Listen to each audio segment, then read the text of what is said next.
Muchas gracias, John. Saludo muy especial a los organizadores de este evento. Me siento muy a gusto de estar aquí.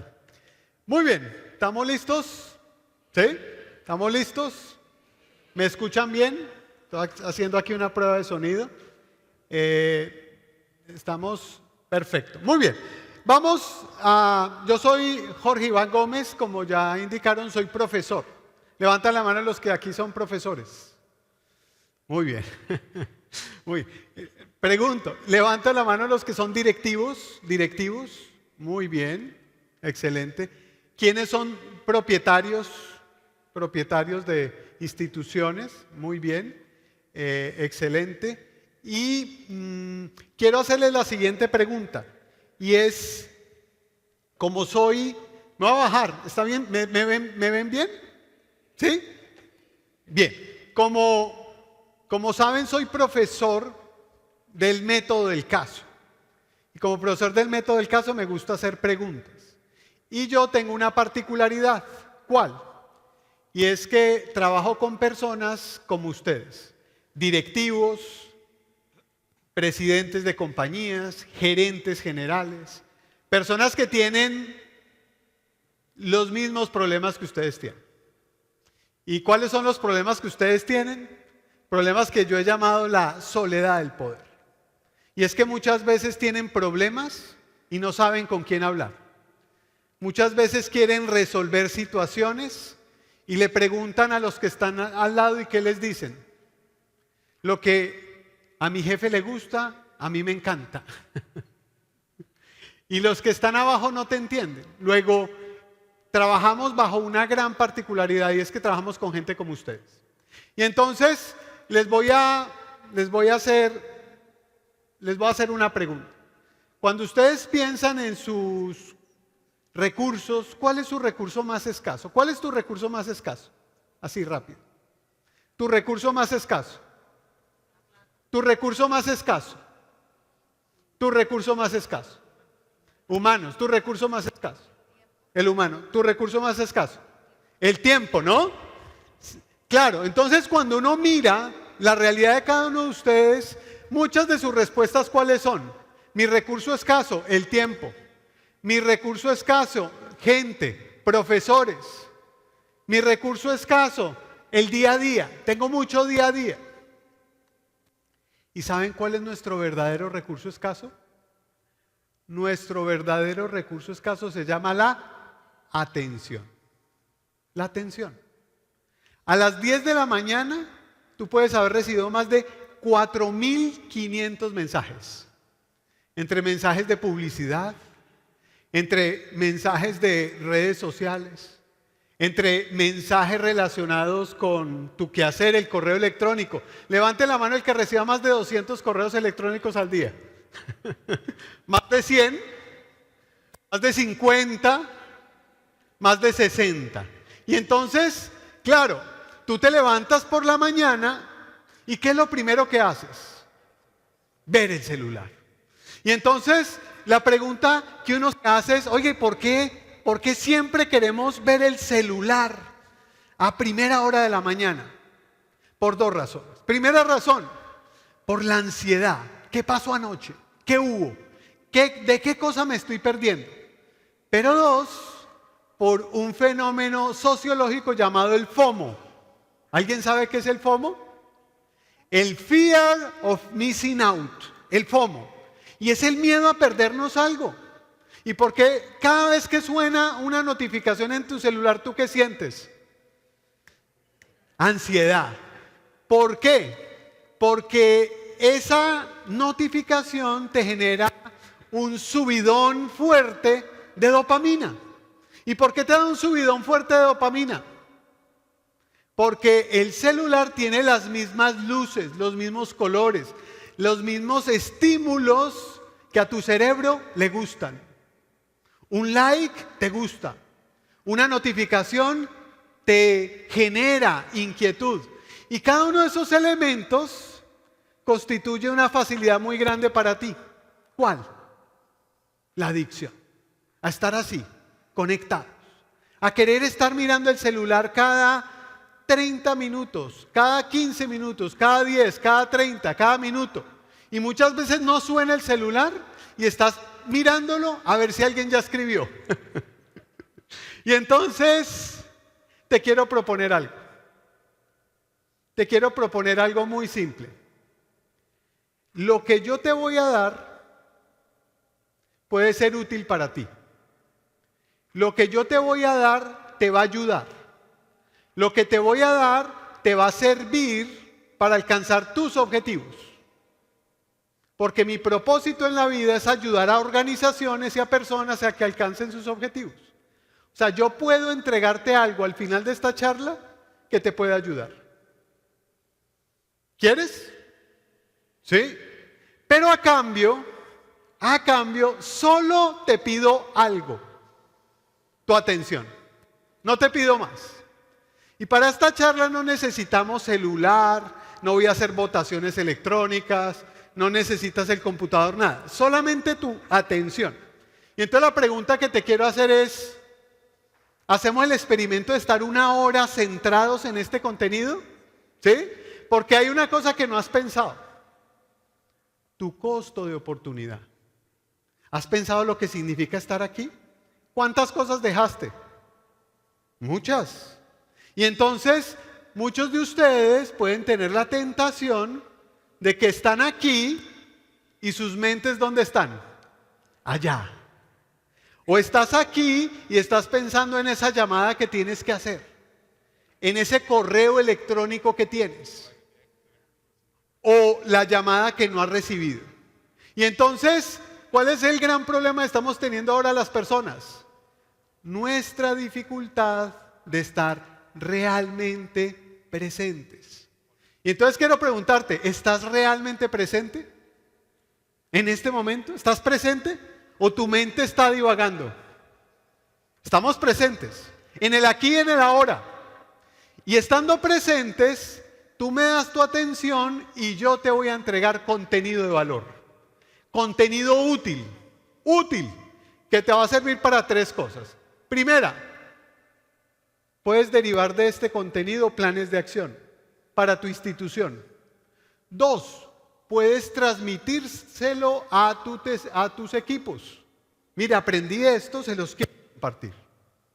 Y 3, puedes de esto que veamos ahora y que has visto con Pilar y que verás con otros expositores, puedes derivar propósitos personales de cambio. 3 cosas.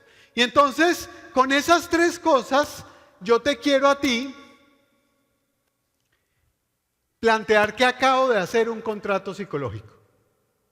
Tú me das tu atención y yo te voy a entregar contenidos.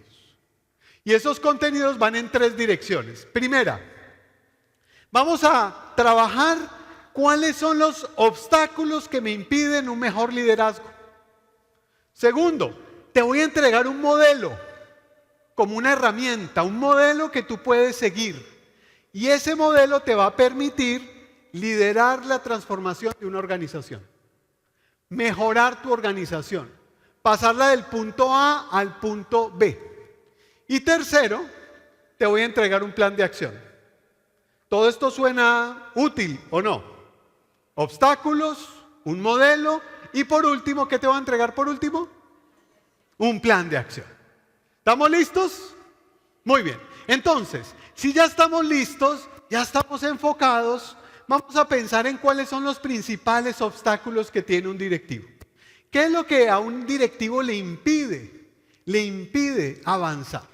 Entonces, una de las primeras cosas que nosotros hemos descubierto es que para nosotros avanzar como directivos, hay una cosa que efectivamente nos está haciendo mucho daño en la sociedad actual. Y es que vivimos en piloto automático. Estamos cargados de día a día, de reuniones, de inmediatez, de muchas y múltiples tareas. Y alguien decía con mucha certeza que ¿qué es la vida de un directivo? Pilar ya me dio permiso. ¿Qué es la vida de un directivo?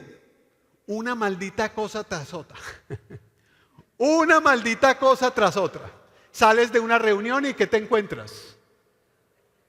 problemas, dificultades, llamadas, situaciones de último momento y tareas y tareas y tareas. Y tú llegas por las mañanas y lo primero que haces cuando llegas por las mañanas a las 7, 7 y media, 8 es tu lista de tareas.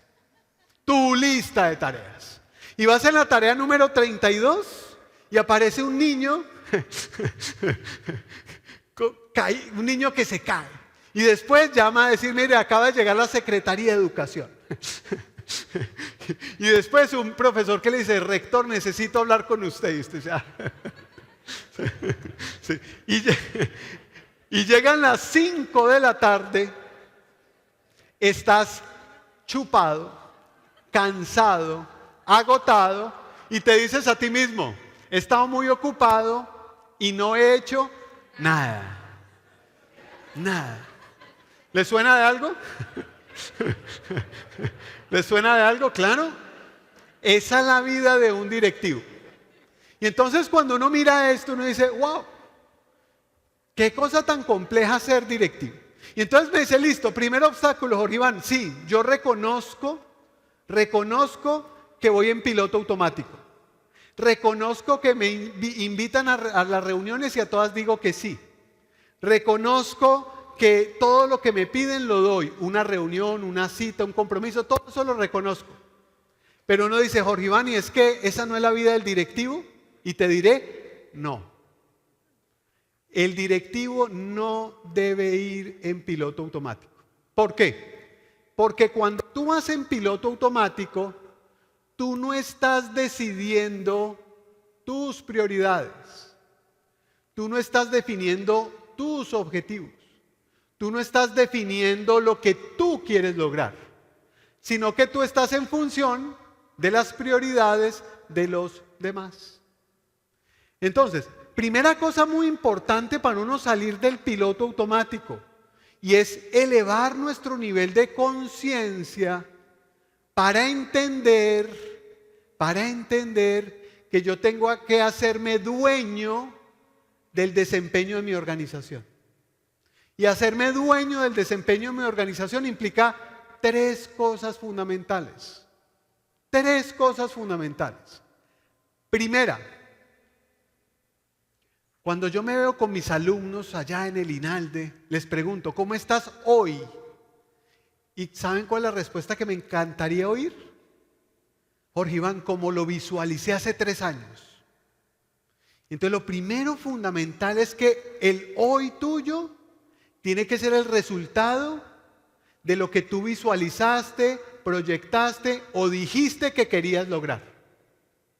Entonces, claro, cuando yo tengo claro qué quiero lograr, sé a qué cosas les digo que sí y a qué cosas les digo que no. Primero, fundamental para vencer el piloto automático, necesito saber qué realmente quiero lograr.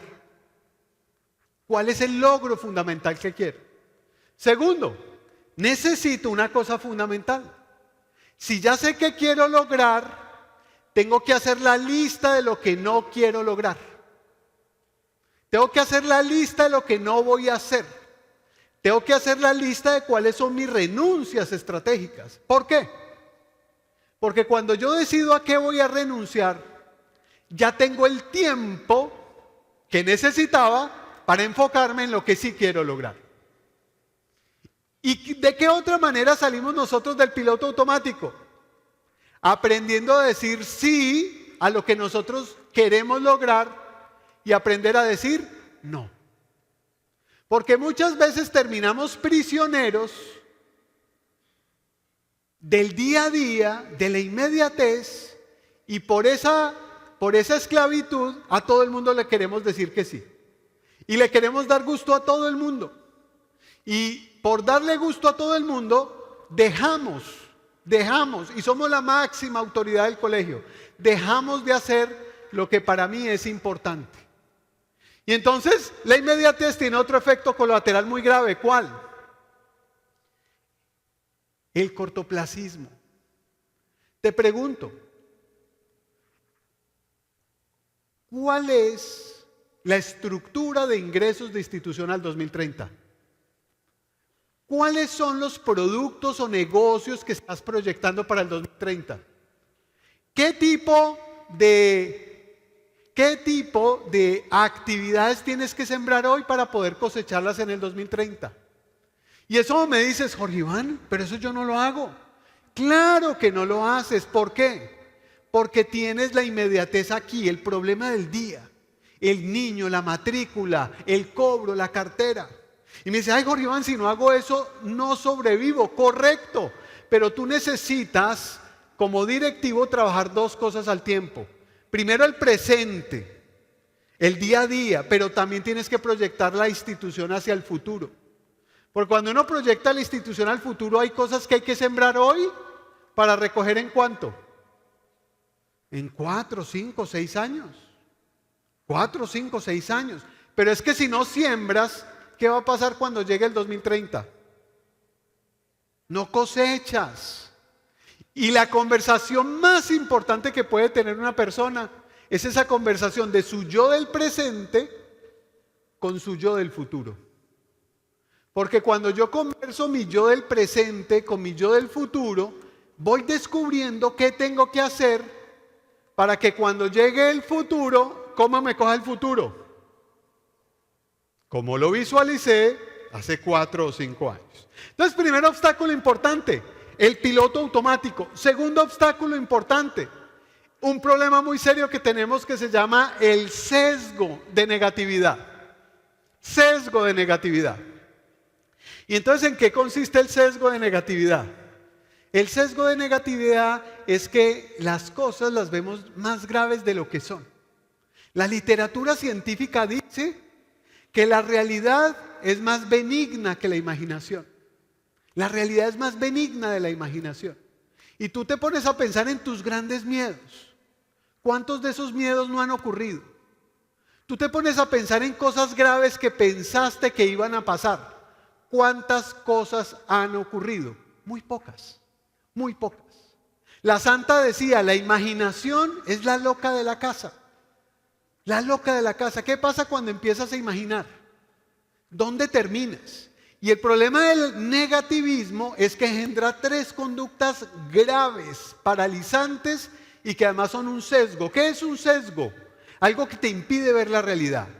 Entonces, el sesgo de negatividad que te genera, 1, miedos. Miedos. Y entonces, la pregunta obvia que nos hacen nuestros seres queridos, ¿si es para tanto? Porque vivimos llenos de miedo. Segundo, ansiedad.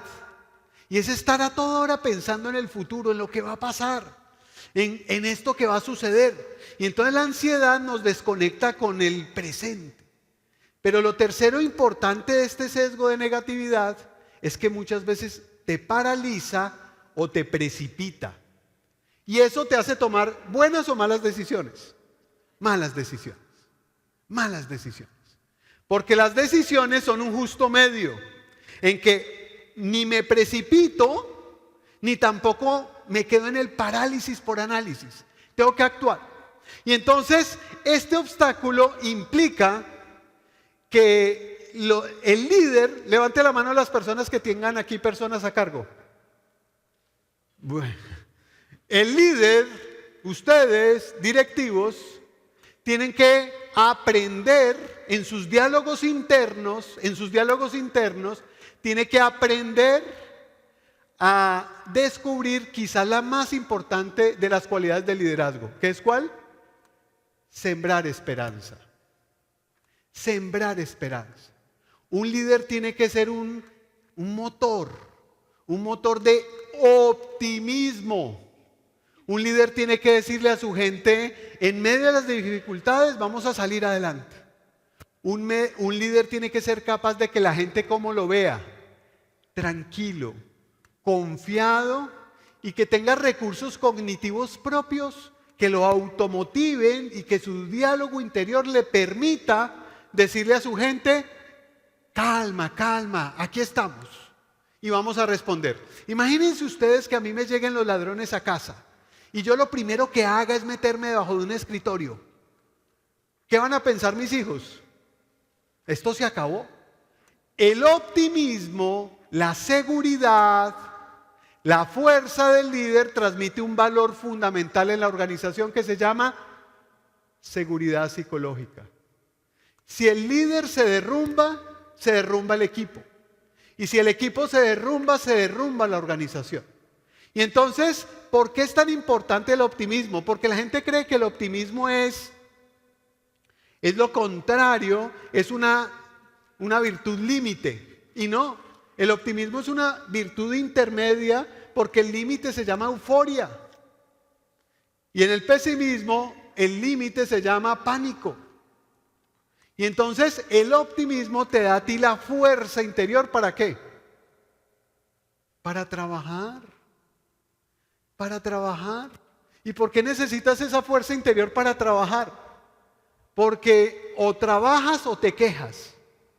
O trabajas y te esfuerzas o piensas en todo lo malo que viene y que va a pasar. Porque muchos de nuestros equipos, ¿en qué están? Mirando las noticias, preocupados, lo que va a pasar, y esta situación y la otra. Y uno dice, por Dios, hace 30 años estábamos en una situación que muchos recuerdan, a mí me la contaron, el racionamiento, el apagón, ¿se acuerdan de la hora Gaviria? Y hace 25 teníamos otros problemas, hace 15 otro tipo de problemas. Y este es un país fascinante, ¿por qué? Porque aquí no nos aburrimos. Aquí no hay tiempo para aburrirse. Imaginen nosotros aquí viviendo en Suiza con Heidi, los Alpes y las montañas, ¿no? Aquí siempre hay actividad. Y entonces, ¿cómo colombianos hemos o no hemos sobrevivido a condiciones difíciles? Siempre, siempre. Y una cosa que uno no puede perder como líder es transmitirle a su gente, ¿qué? Confianza. Entonces el segundo obstáculo que tenemos que vencer es el sesgo de negatividad. ¿Ustedes me creen si yo les dijera que vivimos mejor que Luis XVI allá en Versalles? Tenemos una cantidad de cosas que no imaginamos. Imaginen ustedes Luis XVI allá en Versalles. No tenía agua caliente, no tenía alcantarillado, no tenía baños como los conocemos hoy. ¿Se lo imaginan? Y claro, el sesgo de negatividad, ¿qué nos dice? Estamos fregados. ¿Cuántas cosas damos por sentadas? ¿Cuántas? ¿Cuántas cosas damos por sentadas? Y cuando uno no es optimista, uno ni siquiera agradece lo que tiene. Y los estudios de felicidad, si algo demuestran, es que una persona con gratitud vive mejor que una persona que se levanta y no tiene nada que agradecer. Y el optimismo es parte de una virtud fundamental que se llama la esperanza. Luego, cuando uno vive la vida con optimismo, tiene un motor interno, tiene un diálogo interno positivo. Es una persona que pese a las dificultades avanza. Y este es el segundo sesgo que tenemos que trabajar. El tercer tema tiene que ver con la preocupación. Y entonces, ¿cuál es el problema de la preocupación? La preocupación tiene un problema. Y es que los filósofos demostraron algo que realmente es muy importante, y es que la vida tiene que ver con dos cosas esenciales: lo que controlamos y lo que no controlamos. Y entonces nuestro problema está en que muchas veces nos enfocamos en todo aquello que no controlamos y abandonamos lo que sí controlamos. Y entonces lo típico, ¿qué no controlamos? La cantidad de noticias que oyes al día. ¿Qué no controlamos? La cantidad de mensajes que recibes por el WhatsApp. ¿Qué no controlamos? Las decisiones de terceros, lo que pase afuera. Y entonces, por estar en una narrativa permanente de todo aquello que no controlamos, ¿cómo estamos? Distraídos y dejamos de hacer lo que debemos hacer. Y entonces, ¿qué dicen los estoicos, los filósofos estoicos? Concéntrate en lo que sí controlas. ¿Cuál es tu mayor tesoro? El hoy, tu día. Esmérate para que en el día de hoy, por lo menos el hoy, lo administres bien. Un futuro posible, un futuro deseado, es un presente bien administrado. Pero si uno se la pasa preocupado por todo lo que pasa en el mundo exterior y desatiende lo que tiene al frente, pues naturalmente la dificultad que va a tener es mucho mayor.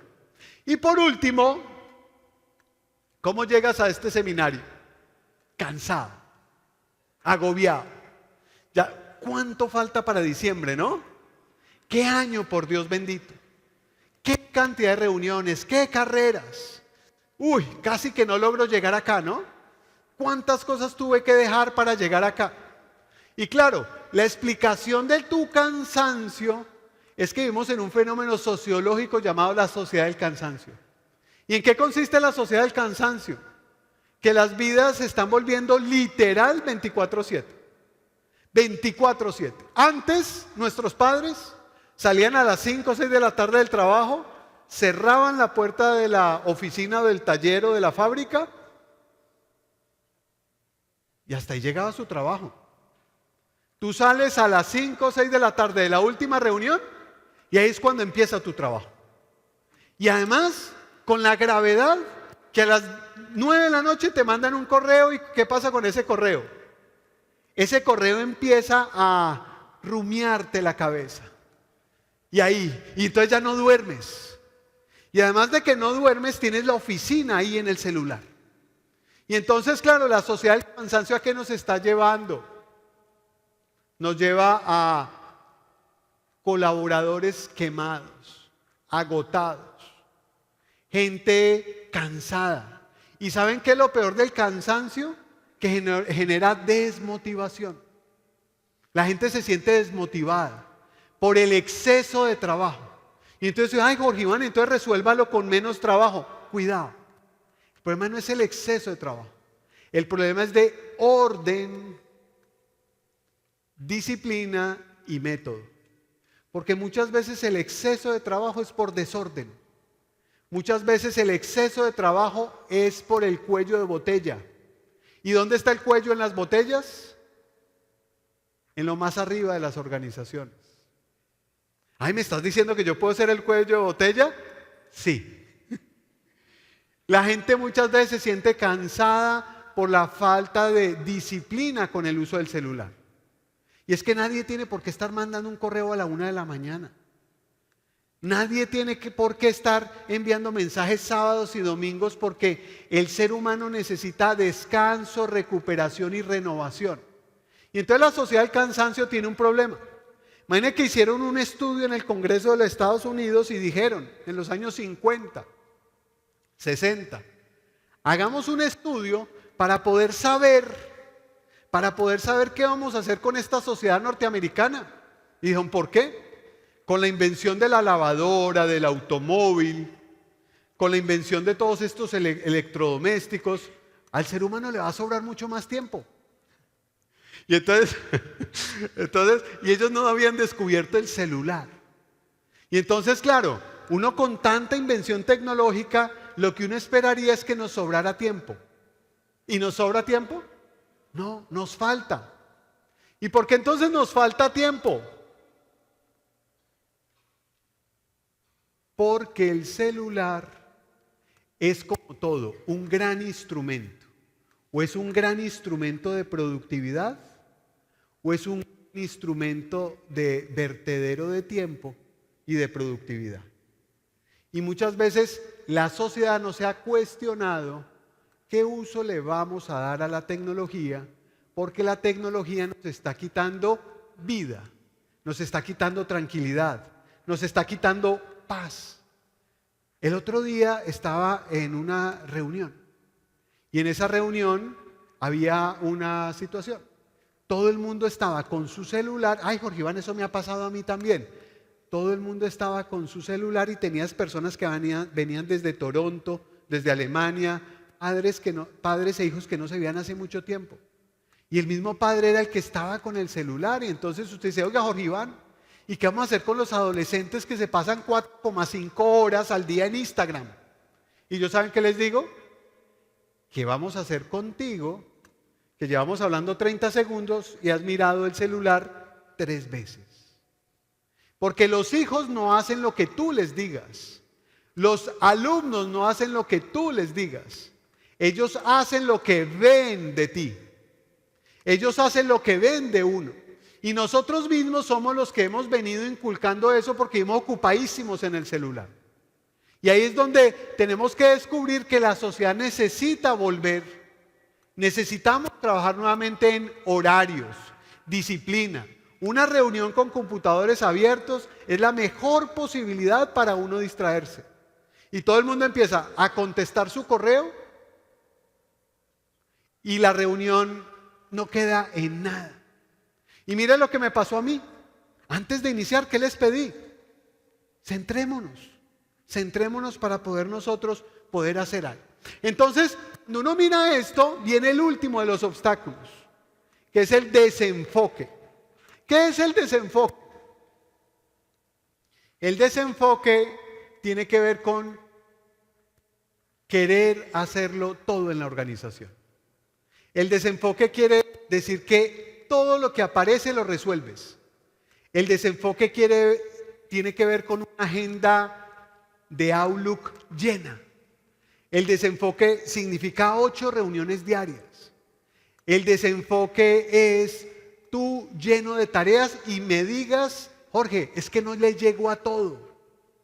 El desenfoque es la frustración de que te propusiste hacer algo y no lo hiciste. Y entonces la pregunta es, Jorge Iván, ¿y cómo logramos vencer el desenfoque? Entonces, la palabra clave para uno romper el problema del desenfoque se llama ¿cuáles son tus prioridades? Y ojo, si son prioridades, máximo 3. ¿Cuáles son tus prioridades? Porque cuando uno es capaz de establecer prioridades en la vida, sabe qué hacer y sobre todo sabe qué no hacer. Cuando todo es prioridad, nada es prioridad. Cuando todo es prioridad, nada es prioridad. Y muchas veces nuestro problema es que queremos estar en todo y hacerle a todo.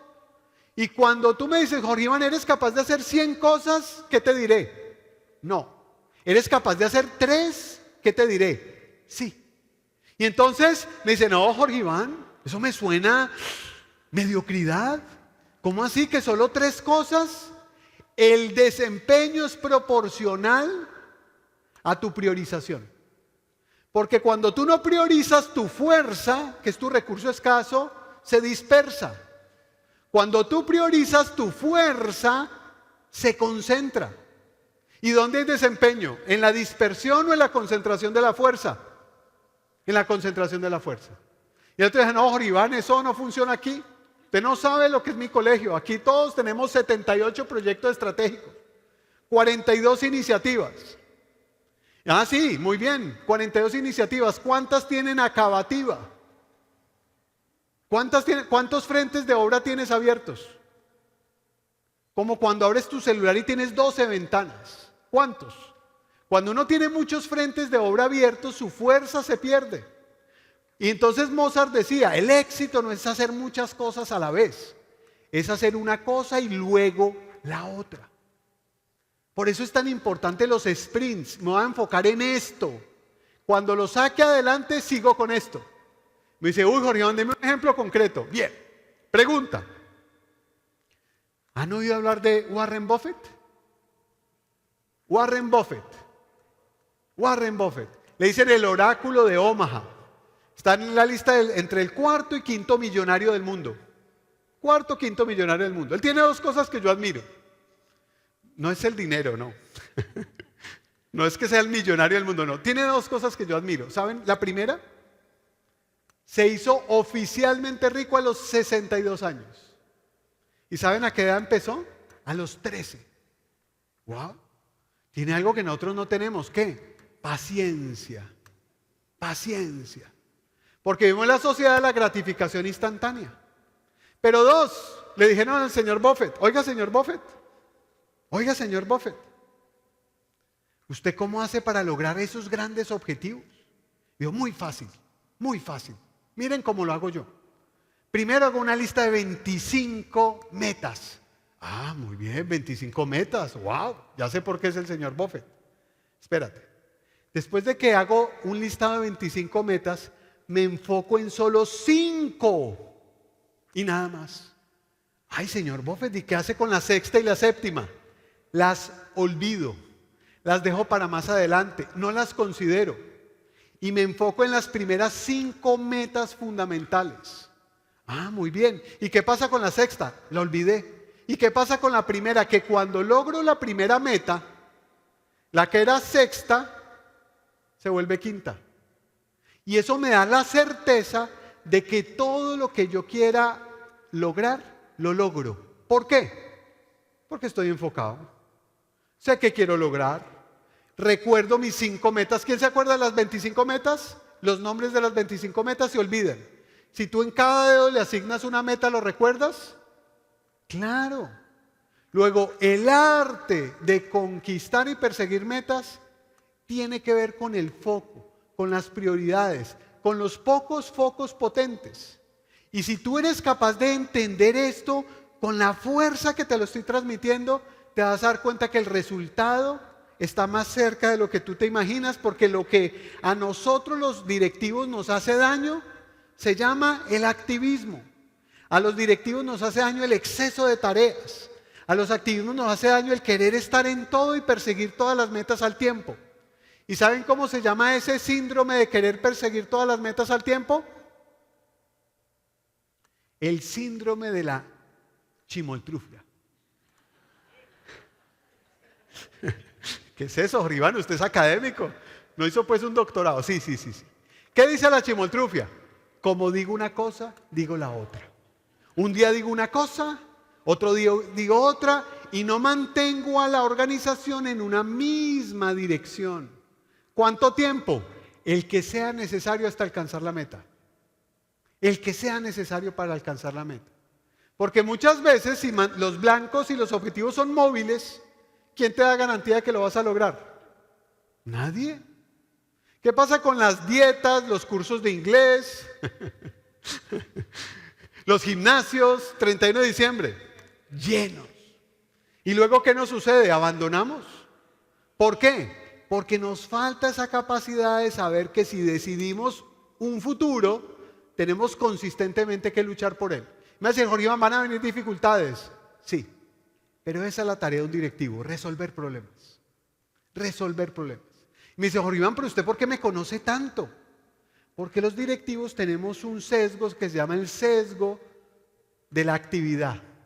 Y es que creemos que resolver los problemas es estar muy ocupados y muy activos. Y el sesgo de la actividad tiene 2 problemas. Primer problema, decía Drucker, no confundas actividad con progreso. Pregúntate, ¿cuántas actividades que haces tú en el día a día te están llevando a una meta? Están relacionadas con una prioridad. Y segundo, muchos problemas también se resuelven sin atacarlos. Pero como siempre sacamos la manguera a resolver el problema, muchas veces terminamos haciendo cosas innecesarias. Jorge Iván, entonces debo tener en vez de 8 reuniones en Teams, 4. Probablemente. Porque es que si tú tienes un día con 8 reuniones en Teams, te pregunto, ¿a qué horas descansas? ¿A qué horas piensas? ¿Cuándo reflexionas? ¿Cómo es la calidad de tu pensamiento para tomar decisiones? Si entre una reunión y otra estás dele que dele ocupado, no lo logras. Y entonces cuando vemos esto, vamos viendo que vamos a entregarte un modelo. ¿Qué es un modelo? Un modelo son unas palancas que te van a ayudar a mejorar el desempeño de tu organización. Te van a ayudar a transformar tu organización. Te van a dar una guía y una ruta útil y práctica. Y este modelo tiene que ver con lo siguiente. Miren lo fácil. Son 3 palancas para liderar una estrategia de transformación en tu organización. ¡Wow! Muchas expectativas, ¿no? Yo ya me puse nervioso. ¿Qué tengo que decir yo para que esto realmente les funcione? Pero les funciona porque la práctica funciona. 3 palancas nomás. Te van a decir, oye, estuviste en Cartagena, ¿cómo te fue? Y tú digas, mira, ¿sabes qué? Me fue fantástico. Ya sé cuáles son las 3 palancas fundamentales para transformar, para dar un cambio evolutivo en mi organización, para generar una gran transformación. ¿Y qué te van a decir? Sí, dime cuáles. Entonces, para que tú no titubees y digas, no, muy interesantes las palancas. Dime cuáles. Te voy a dar la fórmula en 3 grandes palabras. Primero, Primera fórmula fundamental, HCS. La fórmula para lograr la transformación, la ejecución, el liderazgo significa primero HCS. ¿Qué significa? Hacer que las cosas sucedan. Hacer que las cosas sucedan. Lo tuyo, el liderazgo, ¿con qué tiene que ver? Con HCS. Si tú eres líder, tu tarea es hacer que las cosas sucedan. Pero ojo, no hacerlas tú, hacer que las cosas sucedan. ¿A través de quién? De tus equipos. Y entonces dices, bien, liderazgo, HCS. 2, más HNS. ¿Qué será HNS? ¿Hacer que nada suceda? ¿Qué será HNS? HNS significa hacer que los números sucedan. ¿Cuáles son los números fundamentales de tu colegio? ¿Cuáles son los números fundamentales de tu organización? ¿Los mides? ¿Les haces seguimiento? ¿Estás pendiente de ellos? ¿Los tienes parametrizados como los 5 números clave fundamentales? Matrícula, cartera, rotación. Voy bien, ¿no? Rotación, inversión en infraestructura, inversión académica. ¿Por qué es tan importante los números en una organización? Porque el idioma del management, de la dirección, son los números. Pero ¿saben por qué es más importante los números en una organización? Porque los números son un reflejo de la realidad. A ti no te sirve, jefe, vamos muy bien. No. Muéstreme la caja. ¿Cómo está el flujo de caja? Muéstreme el flujo de caja. Muéstreme cómo ha evolucionado la cartera. Muéstreme el número de niños en el salón. Muéstremelo. Porque cuando yo tengo números, tengo reflejos reales de la realidad. Y yo, para poder gobernar una organización, necesito un conocimiento claro y preciso de la realidad. Así como un médico te pide un escáner, una radiografía, una ecografía, una organización que te pide números, indicadores. Deme este indicador. Profesores por alumno, un buen indicador. Dame este otro indicador, número de días de cartera. Dame este otro indicador. ¿Cuál es el ciclo de conversión de mi efectivo? ¿Para qué? Para saber la caja que tengo, lo que tengo en tesorería, cuánto me dura. Y también para saber cómo, con números, hago un presupuesto. Y teniendo un presupuesto, yo puedo presupuestar el año, y presupuestando el año sé cuánto le puedo invertir a marketing, a comunicación institucional, a aquellos predictores que me van a permitir más matrículas. Y algunos de ustedes me van a decir, ay, Jorge Iván, ¿usted no sabe el problema de la natalidad? ¿Es que usted no se entera? Yo, claro que me entero. Pero la tarea de un estratega, ¿cuál es? ¿Llenarse de miedo porque cayó la natalidad? No. En estrategia la palabra miedo no existe. Existe riesgo. Y si tengo un riesgo de matrícula, ¿qué tengo que hacer como equipo? Mitigarlo, gestionarlo, tratarlo, buscar alternativas. Pero lo que no puedo decirle a la gente es, ay no, problemas de natalidad, entonces vamos mal. No. ¿Para qué estás tú ahí?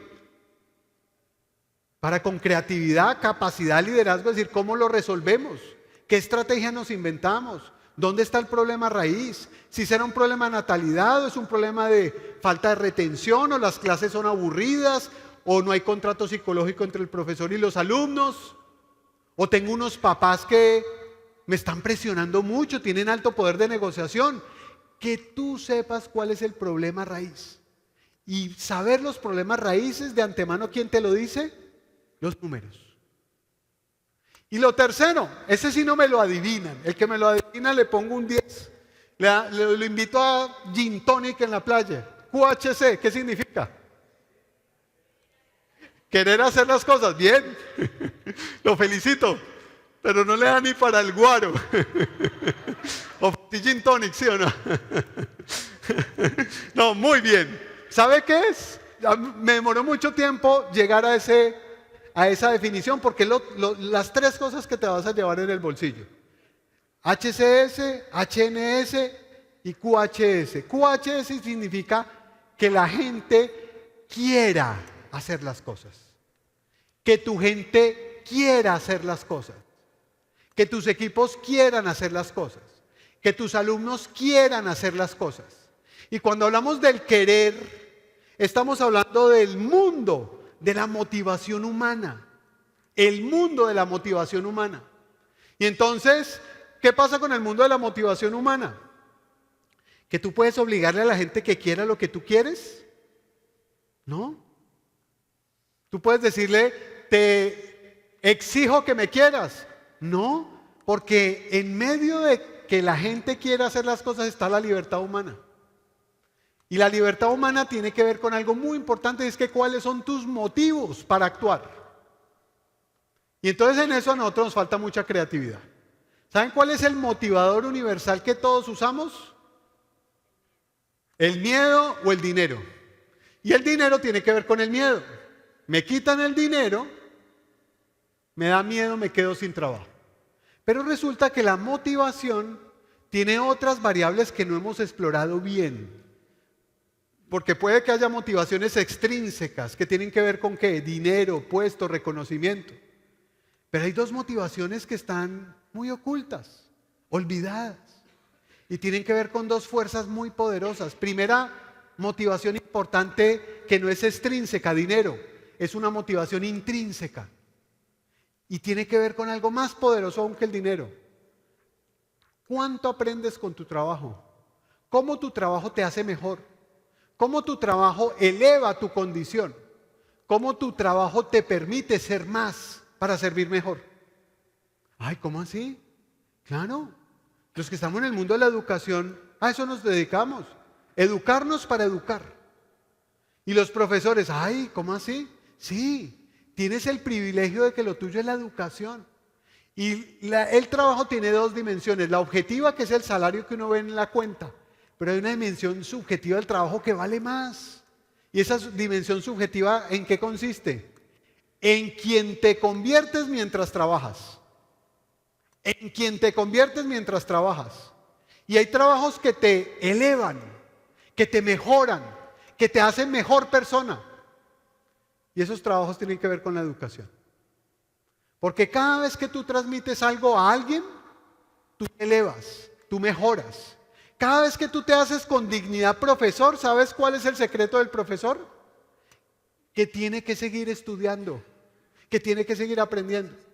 Y entonces con eso viene la tercera de las motivaciones. ¿Me dicen la primera motivación? Extrínseca. Extrínseca, ¿no? Segunda motivación, intrínseca. Intrínseca. ¿Y la tercera que nos falta? No la he dicho, o sea que no voy a preguntar por ella. La motivación trascendente. Lo que va más allá de uno. Lo que tiene que ver con cosas superiores a uno. Y entonces la educación tiene que ver con lo trascendente. ¿Y por qué tiene que ver con lo trascendente? Porque cuando uno se educa, está elevando al ser humano. Lo eleva. ¿En qué? En dignidad, en capacidad, en condición. Pero donde hay motivaciones trascendentes, se entiende que la tarea de un colegio no es brindar solo clases. La tarea de un colegio es transformar una sociedad. La tarea de un colegio es hacer mejores hombres y mujeres para la sociedad. La tarea de un colegio se convierte en ser progenitora de hombres y mujeres nobles, útiles, serviciales para la sociedad. Te pregunto, ¿te parece poco? Tremendo, ¿no? Y entonces, con ese marco, viene el gran momento, las tres palancas que vas a utilizar para poder transformar y hacer grandes cosas en educación en tu institución. Aquí viene. Esto me costó mucho entenderlo, pero te lo quiero entregar porque te puede servir mucho. Entonces viene lo primero. Tres grandes elementos fundamentales para organizar una institución educativa. Primero, la pregunta por el why. La pregunta por el why tiene que ver con la pregunta de ¿por qué existimos y para qué existimos? ¿Por qué existimos y para qué existimos? ¿Y por qué es tan importante la pregunta del por qué existimos y para qué existimos? Porque da tu razón de ser, tu espíritu fundacional. Lo que en algún momento dijiste que por qué le servirías a esta sociedad. Es lo que va a marcar la diferencia. Si tú desaparecieras, ¿el mundo te extrañaría? Si la respuesta es sí, es porque estás en función de algo muy importante que se llama el propósito superior.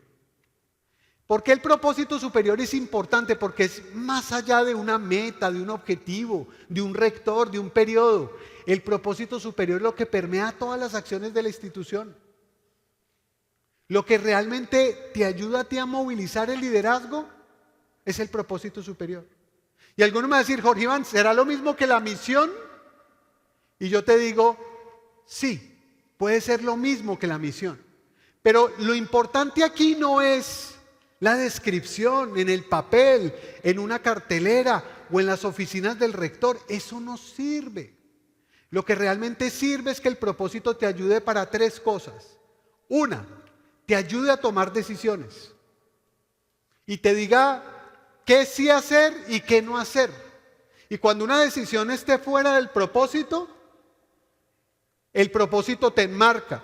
Segundo elemento importante del propósito, y es que el propósito tiene que ver con lo que te da identidad. Cuando una organización pierde su identidad, lo perdió todo.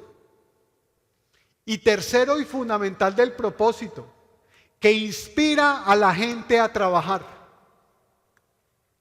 No es lo mismo decir, yo estoy en un cargo importantísimo.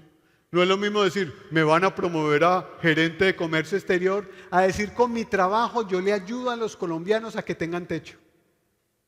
Porque una cosa es el trabajo, otra cosa es la carrera y otra cosa es la vocación, ¿a qué estoy llamado? Y entonces parte de la tarea de nosotros los rectores, los que estamos en el mundo educativo, es rescatar el valor del propósito superior. Enamorar a la comunidad educativa del propósito superior. ¿Te está costando mucho lidiar con padres? ¿Te cuesta? Es difícil reunirse con ellos, ¿no? Ir a asambleas y lo que molestan. ¿Y saben por qué te pasa eso? Porque no has logrado aún meterlos a todos en un mismo propósito superior. Porque cuando todos cabemos en el propósito superior, entendemos que todos estamos en el mismo barco. En el mismo barco, porque el problema es que cuando no hay un propósito superior que nos una a todos, ¿en qué se vuelven los colegios? Esquinas. La esquina de los padres, la esquina de profesores, la esquina de los directivos. Es un solo barco, una sola institución y todos con un mismo propósito superior. Y me decía, ay Jorge Iván, ¿y entonces eso por qué no lo hacemos? Por el día a día. ¿Por qué no lo hacemos? Porque vemos a los padres como actores que a veces son muy cansoncitos, ¿no? Y son unos actores fundamentales en el proceso, pero hay que unirlos, hay que generar alianzas, hay que trabajar con ellos, hay que saber sus expectativas y tener claros los sís con ellos, pero también tener claros los nos. Porque una relación con padres no significa una relación complaciente. Es una relación de diálogo constructivo y el criterio orientador de ese diálogo constructivo, ¿cómo se llama? El propósito superior. Entonces, primera palanca, el propósito superior. Y después del propósito superior, ¿con qué lo acompañas? Valores compartidos. Valores compartidos. ¿Por qué son tan importantes los valores compartidos? Porque los valores compartidos en una comunidad generan cultura. Cultura. Y la cultura lo que te propicia son comportamientos. Y entonces me vas a decir, Jorge Iván, dame una definición de cultura. Todo aquello que la gente, el estudiante, el profesor, empleado, hace cuando nadie lo observa. Cuando es sembrada una cultura fuerte, no necesitamos reglamentos, no necesitamos policías. No, la cultura es la que impulsa el comportamiento. Porque Ortega y su primo Gasset decían, las ideas las tenemos, en las creencias estamos.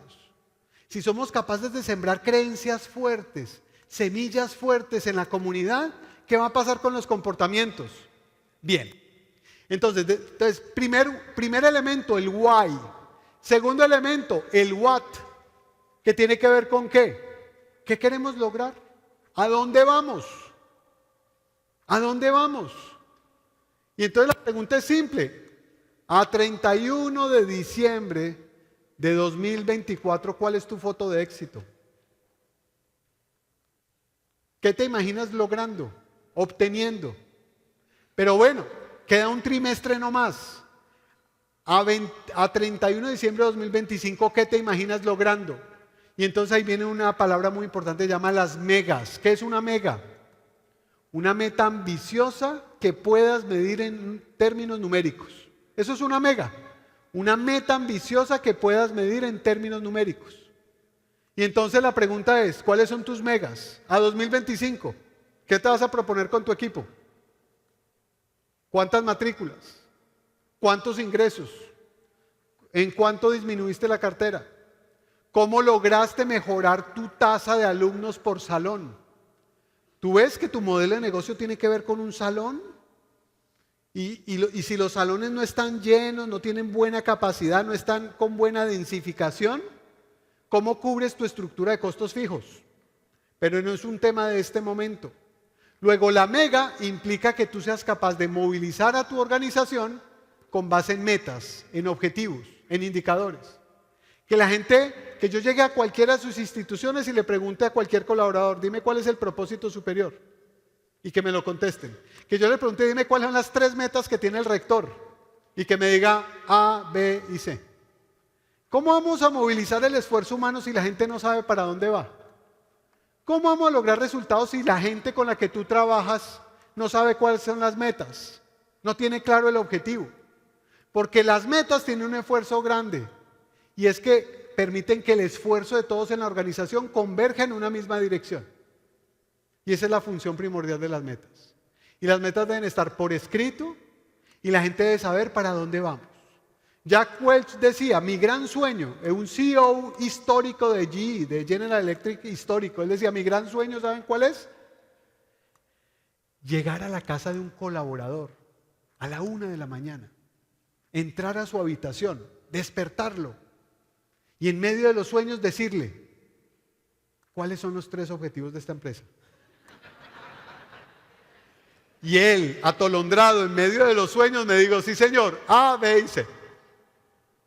El otro día fui a Frisbee, hicimos el caso de Frisbee y hicimos la cola, 15 minutos, demoras, largo, etcétera.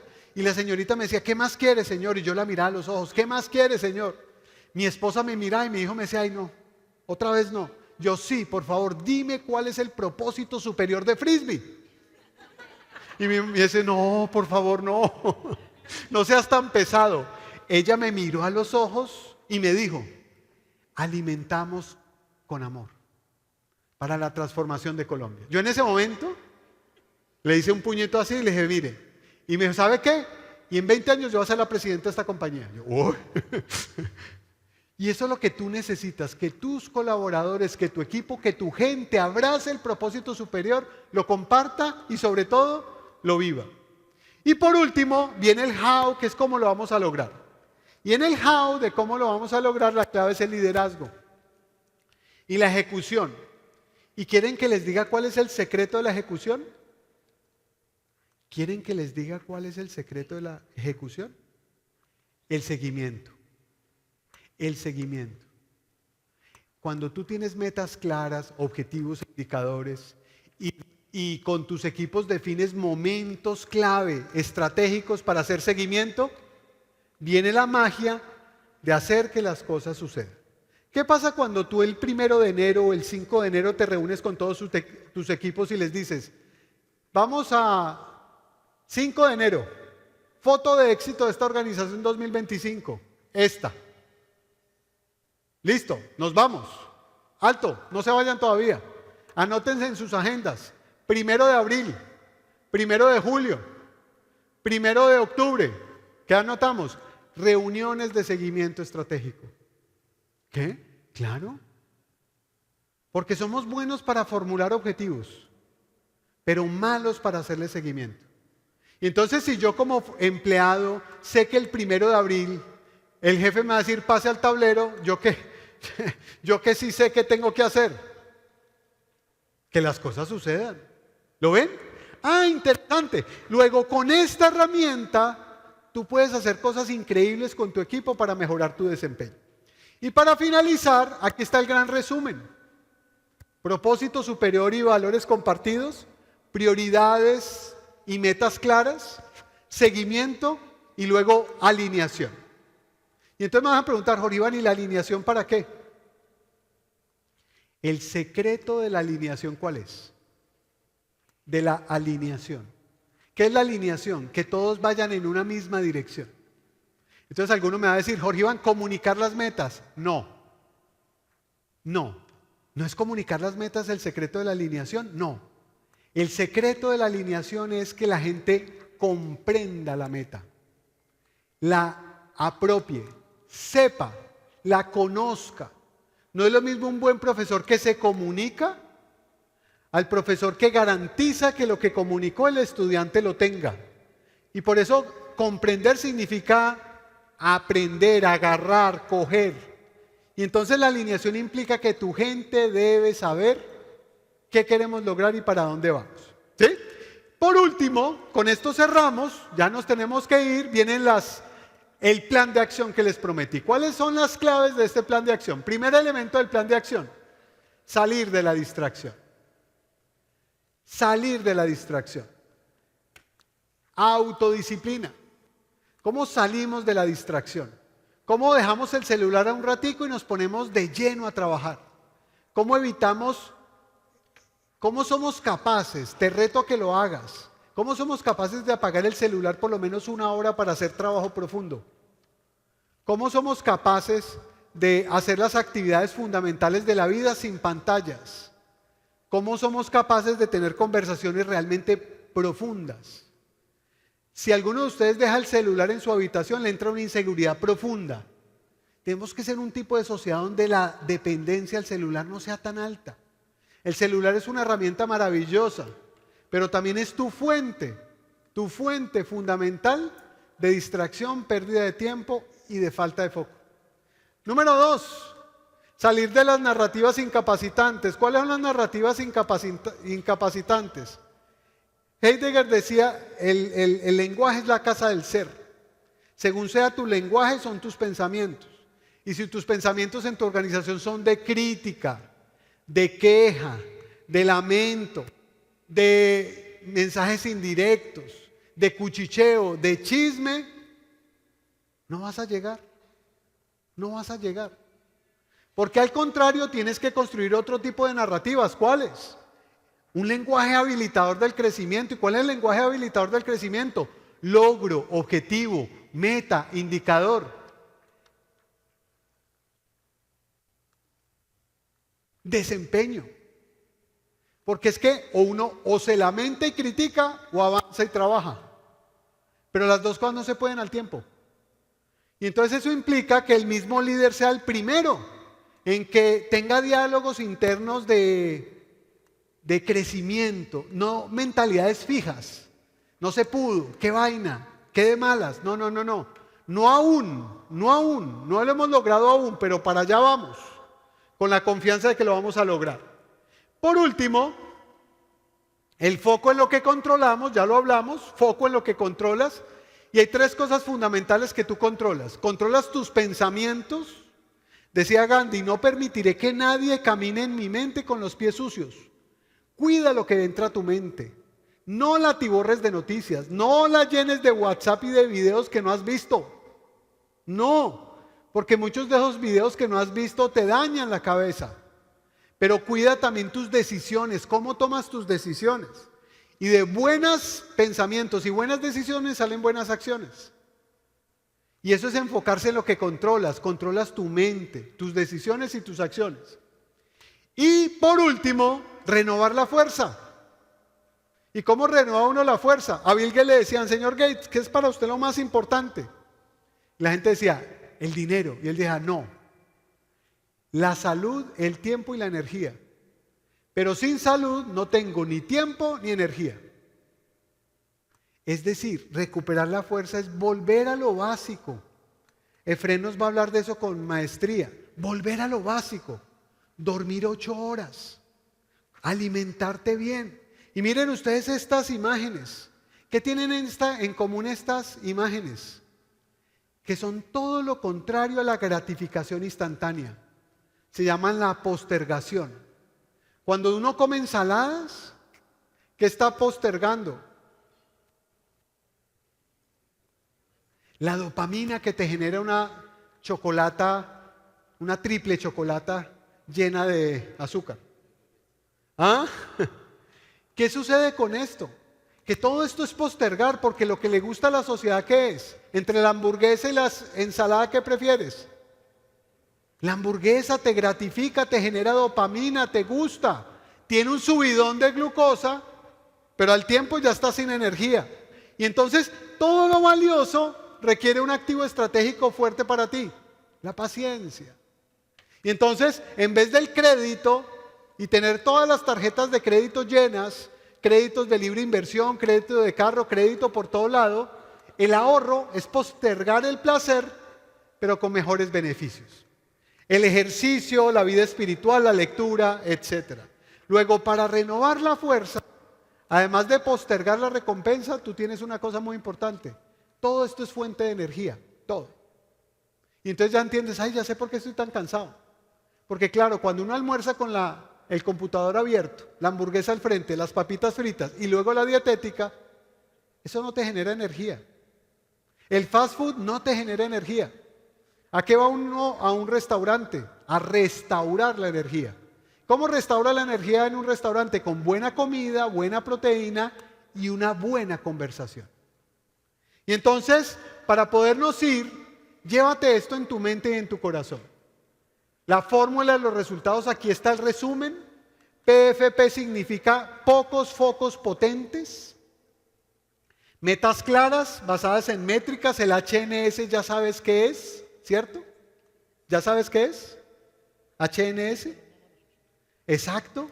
Y por último, seguimiento con disciplina y metas.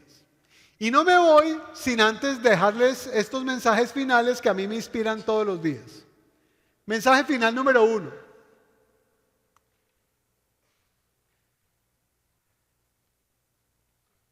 Suspenso. Entonces me acerco y ahí viene el mensaje final número 1.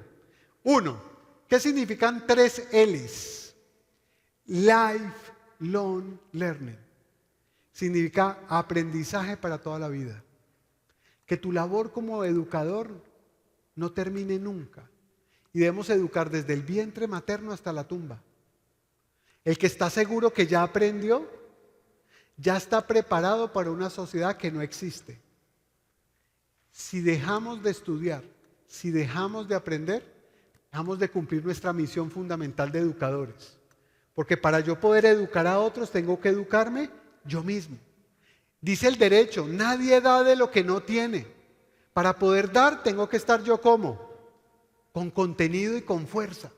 Segundo mensaje de cierre, que me encanta tanto. ¿Qué tienen en común ellos dos? Dinero, ¿no? ¿Sabe qué tienen en común? Bill Gates se lee 52 libros al año. Dedica una semana de su vida a ejercicios llamados el Thinking Week, que son ejercicios para pensar, para estudiar. ¿Cuánto tiempo tienes tú en tu agenda para estudiar, para leer? ¿Cuántos libros logras leer al año?